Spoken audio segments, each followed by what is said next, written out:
to have sometimes low moments when you won't want to get out of bed. You just want to stay there. At times you won't want to come out the house. It's hard living. Life is hard. It's hard handling just the tragedies of life. It's hard. When you're working on something and you put everything you have in it, and it doesn't work out, you lose your money and other people's money. It's hard. You will go through things, and while you're going through them, you can't understand why it's happening to you. See, the point is, you don't know how much future you've got. What's gone is gone. There's absolutely nothing you can do about it. Some of you have had divorces. Some of you have probably had bankruptcies. Some of you have had terrible things happen in the past. But what's gone is gone. It's in the past. And to spend your time focusing on the past is to spend the only thing that you've got, and that's what's right here, right now, because the sand never stops running. This is all we've got. And to spend your time now thinking of what happened there is making absolute certain that the future is going to be the same as the past. I don't suppose many of us spend a lot of time thinking about that. A lot of us spend a lot of time making that error. Now you can either accept that or you can get to work. That's all it is. You just begin. You do the math. You solve one problem. And you solve the next one. Whatever drama you may be dealing with, this is not the end of you. No matter what it is not the end. You can't quit now. And the only way out is through.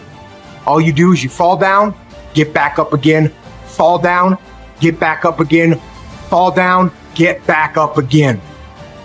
That's how you win. You got to be bold in life, ladies and gentlemen. If you're not bold, if you're not standing up inside yourself, if you're not willing to call into being the highest and the strongest that's within you when you're facing life's challenges, life will trample you. But see, when you discover the truth of this goodness, this power that you have within you, that truth will set you free from ever being a victim in life. That truth will enable you to handle things with a level of equanimity that will surprise you. Getting unstuck means that you are going to start living life on your terms, rather than just gliding through every day on automatic. That you have a special power within, that you know that things are going to get better for you. You know that you can handle this. And because you want some different kind of results in your life, you've got to decide that I'm going to go all out. Now listen to me. I don't care what you're going through. If you're not dead, he ain't through with you yet. As long as you waking up, you still in the game. As long as you alive, you can still make it happen. As long as that breath in your nostril boot, you still in the game. You still can win. Now get your butt up. Why do you keep crying? Why me, God? Why did I get MS? Why did I get cancer? Why did my mama die? Why did I get fired? Listen, you got put through that because what that does, that tension produces greatness. Stop running from it and run to it. Lions don't cry. Lions don't give up. Lions don't quit. Lions hunt. That's what we do for a living. We turn tragedy into triumphs. You'll never obtain any substantial measure of material wealth if you insist upon living your life as if you are looking back through your rearview mirror on your automobile. Nevertheless, it seems to be a very common error which many people have turned into a habit. Let the dead bury the dead. Let it go. I don't care how bad it was, let it go. 5 years from now, 10 years from now, when you look back in retrospect at that terrible thing that's happened, you're going to find it was probably one of the best things that ever happened to you. Advancement of all kinds is preceded by a crisis. The greater the crisis, the greater the opportunity for advancement. Or you could put it another way. You could say, out of all confusion comes order, a higher degree of order than that which existed prior to the confusion. Because you see, the confusion was a learning state. Remember, I was pointing out that business is fun. It really is. I see business as a game. It's a game we're playing, and we play to win. And when we're winning, we're having fun. And when we're losing, we're learning. Let's treat both of the experiences exactly the same. They're learning experiences. Now we say, remember the old adage which says, let the dead bury the dead. Stop looking back on your life and worrying about the things which have already occurred and which you can no longer alter. It's like trying to change the time you got out of bed this morning. You're never going to be able to do it. That stands for eternity. You cannot go back and change it, since you cannot let it go.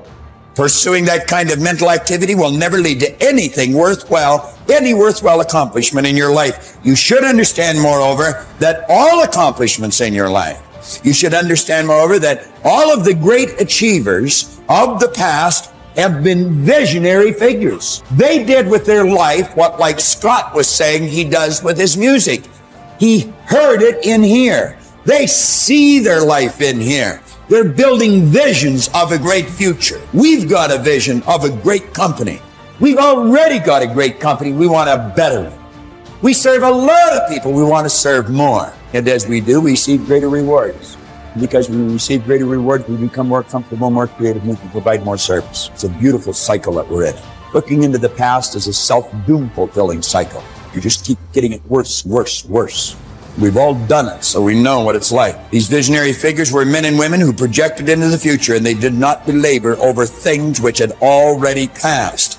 They thought of what could be rather than what already was, and then they moved themselves into action to bring these things into fruition. If there were tips for success, everybody would have been successful. There are no tips for success. Only those who are not so successful, or those who are not successful, think somewhere if you read 10 points in a book, you're going to be successful. We need to understand this. If you want to be successful, don't seek success. What you seek is competence. If you enable yourself, and if you do something well, other people will say you're a success. If you think, I'm a success, it's foolish, isn't it? You're doing something, and you're doing it well. Other people in the town or in the country or in the world, people will say, oh, he is doing something really successful. They're looking up to you. That's fine. You look up to yourself. That's madness, okay? You don't seek success. You seek empowerment, you seek competence, you do it the best that you can do. You cannot do as well as somebody, but you can do the best that you can do. So if you do your best, if your best is good enough, the world will recognize. If it is not, you will be happy. So what does success look like? What does it take? Well, you know, I know family and friends who always have their breakfast on time. And after breakfast, of course, they must have coffee.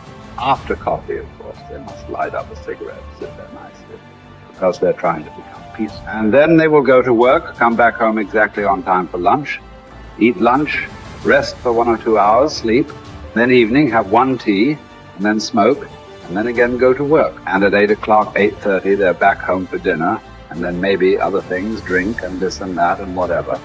But those who have been very successful, either in music, sport, art, business, spiritual process, doesn't matter what, those people never know when they ate, when they slept, when they got afternoon rest. So those who are committed to being successful with whatever they're doing, one important aspect of their life is they're not settling down wherever it's a bit comfortable, because comfort will happen when they lower you too in the grave. Very comfortable you are, you know.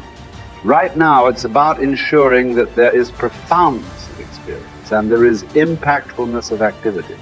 Because if they had given you a limitless amount of time, you could do all those things. Nothing wrong, I'm not against them. But they gave you such little time with such tremendous potential of being human. That's the problem for every one of you. Your life is precious, isn't it? It's a precious life. If something is precious, where do you want to invest this life? Because what you call as my life is just a certain amount of time and energy, isn't it? As you sit here, your life is ticking away, or no? What is ticking away is not time. What is ticking away is your life. So this energy that you call as my life, how are you going to invest it? Because if you're doing something truly worthwhile, it gets over before you know what happened. Only if you're doing something worthless, it feels like a long life. Have you noticed this? On a particular day when you're very happy, 24 hours, poof. It went off like that, like a moment. You are miserable. 24 hours feels like 10 years. Have you not noticed this?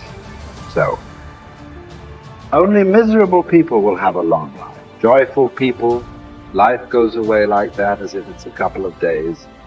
It passes away like that if you are creating what you really care to create. So, one thing that every young person should do is, without the influence of the peers of your own age group, without the influence of your professors and your parents, without any kind of influence, somewhere you must stay by yourself at least for 2-3 days and look at it. What is it that I want to invest this precious life into? What is it that will be worthwhile today and worthwhile after 50 years for me to invest myself into? You invest your life into that, whatever it is, however small, big, it doesn't matter. If you see that this is something truly worthwhile and you invest your life in that, this will be a life of fulfillment.